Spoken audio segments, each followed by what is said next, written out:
ওঠো ওঠো নন্দলাল, চেয়ে দেখো হলো সকাল, গোষ্ঠী লয়ে যাবে ধেনুর পাল।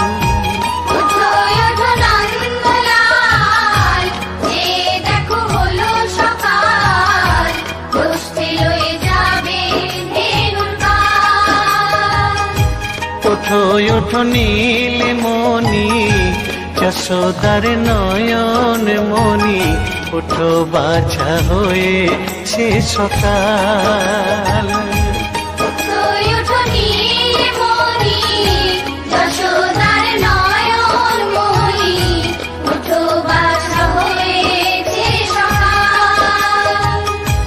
ওঠো ওঠো নন্দলাল, চেয়ে দেখো হলো সকাল, গোষ্ঠী লয়ে যাবে ধেনুর পাল।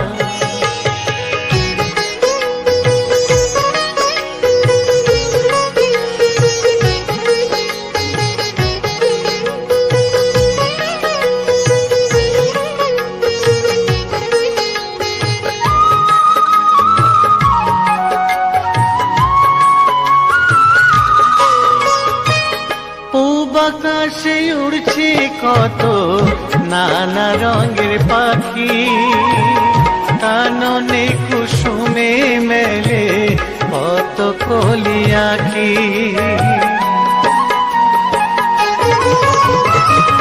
পূব আকাশে উড়ছে কত নানা রঙের পাখি, কাননে কুসুমে মেলে কত কলি আঁখি।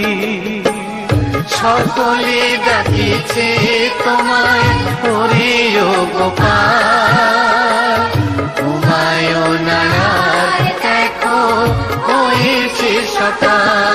ওঠো ওঠো নন্দলাল, চেয়ে দেখো হলো সকাল, গোষ্ঠী লয়ে যাবে ধেনুর পাল।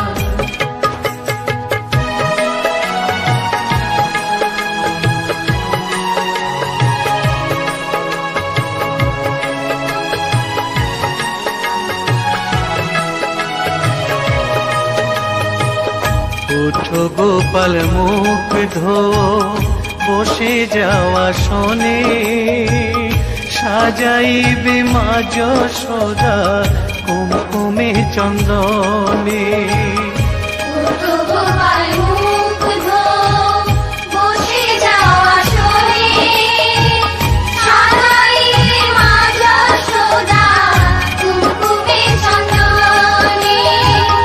বাল্যভোগ খেতে দেবে ভোরে স্বর্ণ থাল, ঘুমায় না আর দেখো হয়েছে সকাল।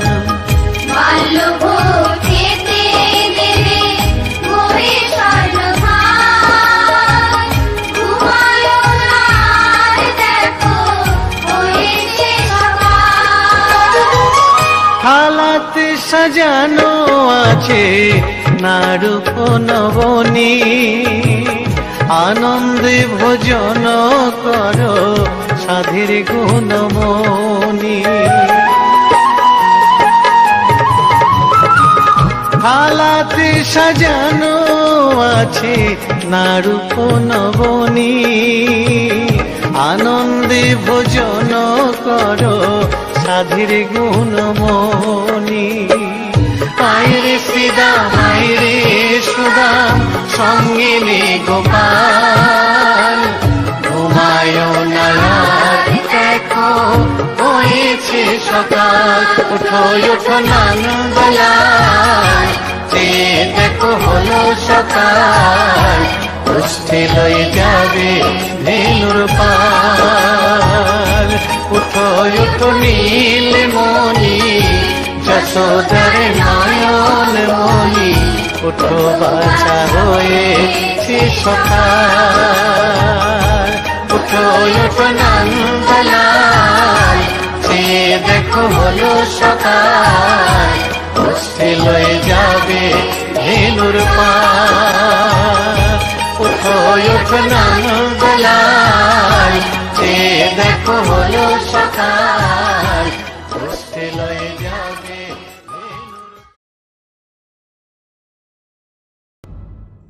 জীবনকে রথ বলা হয়, কিন্তু কেন? এখন আপনি বলবেন এই জন্য কারণ জীবনও ঠিক রথের মতোই চলতে থাকে। কিন্তু আপনি কখনো এই রথকে বোঝার চেষ্টা করেছেন? এই রথে সামনে ঘোড়া থাকে আর পিছনে চাকা। এই ঘোড়া হলো আপনার কর্ম, আর এই চাকা কর্মফল। এই ঘোড়া যেখানেই যায়, রথের চাকাগুলি সেখানেই এগোতে থাকে। যদি আপনার ঘোড়া অর্থাৎ আপনার কর্ম শুভ সহজ পথে চলে, তাহলে আপনার যাত্রাও আনন্দময় হবে। যদি কুকর্মের খারাপ পথে চলেন, তাহলে আপনার যাত্রা খানা খন্দ দিয়ে ভরে যাবে। আপনার কর্মগুলিকে ঘোড়ার মতো নিয়ন্ত্রণে রাখুন। ফলের চাকা সর্বদাই আপনাকে মধুর পরিণামই দেবে। রাধা রাধা। বলুন, শ্রেষ্ঠ কে? রেশমের সুতো যিনি তৈরি করেন, নাকি তিনি যিনি এই সুতো দিয়ে বস্ত্র তৈরি করেন? নিশ্চিতভাবে যিনি বস্ত্র বানান। এবারে বলুন, শ্রেষ্ঠ কে? নদী তটে মাটি ছড়িয়ে রেখে দেয় যে বান, নাকি সেই মাটি একত্রিত করে তাই দিয়ে যিনি মূর্তি বানান সেই মূর্তিকার? নিশ্চিতভাবেই মূর্তিকার। এবারে বলুন, শ্রেষ্ঠ কে? দেবতা আর দানবের সেই দল যারা অমৃত পাওয়ার জন্য এই সংসারে হলাহল ছড়িয়ে দিয়েছে, নাকি মহাদেব যিনি এই হলাহল নিজে পান করে নিজের কণ্ঠে ধারণ করেন? নিশ্চিতভাবেই মহাদেব সর্বশ্রেষ্ঠ। ঠিক এইভাবেই সংসারে ছোট ছোট ব্যাপারকে যারা বড় করে দেখেন, তারা শ্রেষ্ঠ হন না। কারণ ছোট ছোট খুঁটিনাটিকে দ্বন্দ্বে পরিণত করা অত্যন্ত সহজ।